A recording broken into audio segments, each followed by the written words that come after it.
May dalawang koponan mula sa magkaibang sport na ipinadala ang Pilipinas para sa Asia Junior Sports Exchange Games 2023 na gaganapin mula August 25 hanggang 28.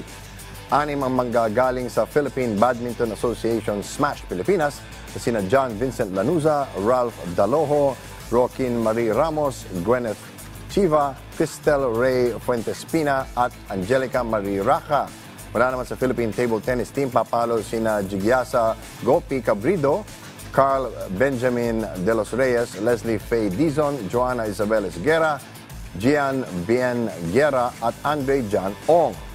Makakalaban nila rito ang mga kalahok mula Bangkok, Thailand, Beijing, China, New Delhi, India, Hong Kong, Jakarta, Indonesia, Kuala Lumpur, Malaysia, Seoul, South Korea, Singapore, Ulaanbaatar, Mongolia, Yangon, Myanmar at 6 na club mula sa host country, Japan.